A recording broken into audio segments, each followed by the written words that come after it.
Hello students, welcome back to our channel. ఈ వీడియోలో APDSC latest updates తెలుసుకుందాం. అలాగే ఎడ్యుకేషన్కి సంబంధించిన న్యూస్ని కూడా తెలుసుకుందాం. మీలో ఎవరైనా ఇంకా మన ఛానల్ని సబ్స్క్రైబ్ చేయకపోతే వెంటనే చేయండి. ఈ వీడియో డిస్క్రిప్షన్లో టెలిగ్రామ్ గ్రూప్ లింక్ ఇస్తాము. దానిపైన క్లిక్ చేసి టెలిగ్రామ్ గ్రూప్లో జాయిన్ అయ్యి ఆంధ్రప్రదేశ్లో అతి త్వరలో రాబోతున్న టెట్ ఎగ్జామ్కి సంబంధించిన డైలీ ఫ్రీ ఆన్లైన్ టెస్టులు రాయండి. ప్రతి టీచర్కు డిజిటల్ ప్లాట్ఫామ్ ఉండాలి. ప్రతి ఒక్క ఉపాధ్యాయుడు సామాజిక మాధ్యమ ప్లాట్ఫామ్ను ఏర్పాటు చేసుకోవాలి. ఇందులో పూర్వ విద్యార్థులు స్థానికులను భాగస్వాముల్ని చేయాలి. అప్పుడు పాఠశాలకు అవసరమైన నిధులు వస్తాయి, విజ్ఞానం వస్తుంది. పూర్వ విద్యార్థుల అనుభవాలను పిల్లలకు చెప్పించాలి. ఉపాధ్యాయ నియామకాల్లో ఎప్పుడూ ఆలస్యం చేయను.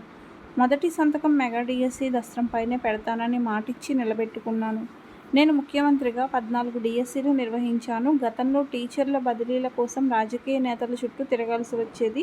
దీన్ని తొలగించి కౌన్సిలింగ్ విధానాన్ని తెచ్చాను అంటూ సీఎం చంద్రబాబు నాయుడు గారు ఒక ప్రకటనలో తెలపడం జరిగింది. కొలువుల వేటకు కొత్త పుస్తకాలేవి? పోటీ పరీక్షలకు అరకొరే. పోటీ పరీక్షల్లో రాణించాలి అంటే వర్తమాన అంశాలపై ఎప్పటికప్పుడు అవగాహన ఉండాలి. General knowledge, general studies, current affairs, వివిధ సబ్జెక్టు పుస్తకాలు మారుతున్న పరిస్థితులకు అనుగుణంగా నూతన పుస్తకాలు కూడా అవసరమవుతాయి. అప్పుడే పోటీ పరీక్షల్లో గట్టెక్కి ఉద్యోగం సాధించగలుగుతాం. పౌర గ్రంథాలయాల్లో కూడా పోటీ పరీక్షల విభాగాలు ఏర్పాటు చేశారు. కానీ ఆ పరీక్షలకు సరిపడే పుస్తకాలు కరువయ్యాయి.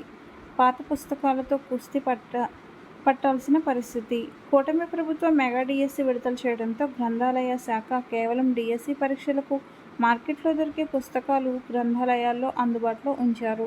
డిఎస్సికి పోటీ ఎక్కువగా ఉన్నందున అభ్యర్థులు కోచింగ్ బాట పట్టారు. త్వరలో రానున్న ప్రకటనలు. అటవీ శాఖలో సెక్షన్ ఆఫీసరు, ఎల్ఐసిలో assistant administration officer, AAO, AE పోస్టులకు ప్రకటన ఇప్పటికే విడుదలైంది.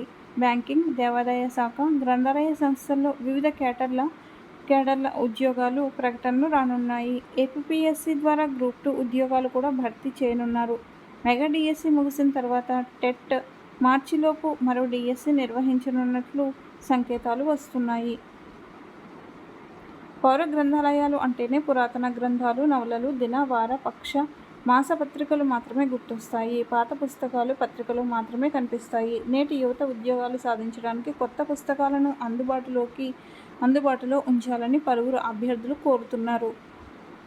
పార్కుల బాటలో. పుస్తకాలు గ్రంథాలయాల్లో లభ్యత ఉంటే అవి ఉద్యోగార్థులతో కళకళలాడేవి. ఆ పరిస్థితి లేక ఎక్కువ శాతం గ్రంథాలయాలపై ఆసక్తి చూపడం లేదు. ఉద్యానవనాలు, రీడింగ్ హాళ్లకు వెళ్లి సొంతంగా కొనుగోలు చేసిన పుస్తకాలతో పోటీ పరీక్షలకు సన్నద్ధమవుతున్నారు. కొత్త పుస్తకాలు గ్రంథాలయాల్లో ఉన్న 1-2 మాత్రమే ఉంటాయి. ఒకరిద్దరికే అవి సరిపోతాయి. గ్రంథాలయానికి వెళ్ళినా పుస్తకాలు దొరక్క వెనుదిరిగి రావాల్సిన పరిస్థితి. సమయం వృధా కూడా. అక్కడికి వెళ్లే అభ్యర్థుల సంఖ్య తగ్గిపోతుంది. పేద విద్యార్థులు పుస్తకాలు కొనలేని స్థితిలో ఉన్నవారు గ్రంథాలయాలకు వెళ్తున్నారు. పుస్తకాలు అందుబాటులో ఉంచుతాం. డిఎస్సి అభ్యర్థులకు అవసరమైన పుస్తకాలు అందుబాటులోకి తెచ్చాం. పలువురు అభ్యర్థులు ఉద్యోగాలు కూడా సాధించారు. రాబోయే ఉద్యోగ ప్రకటనలకు అనుగుణంగా అవసరమైన కొత్త పుస్తకాలు అందుబాటులో ఉంచుతామని రామ గ్రంథాలయ సంస్థ కార్యదర్శి తెలిపారు. ఏపీడిఎస్సి లేటెస్ట్ అప్డేట్స్ అండ్ ఎడ్యుకేషన్కి సంబంధించిన లేటెస్ట్ అప్డేట్స్ మీరు తెలుసుకోవాలి అంటే మన యూట్యూబ్ ఛానల్ని సబ్స్క్రైబ్ చేయండి. ఈ వీడియో మీకు నచ్చినట్లయితే లైక్ చేయండి. టెలిగ్రామ్ గ్రూప్లో జాయిన్ అవ్వండి.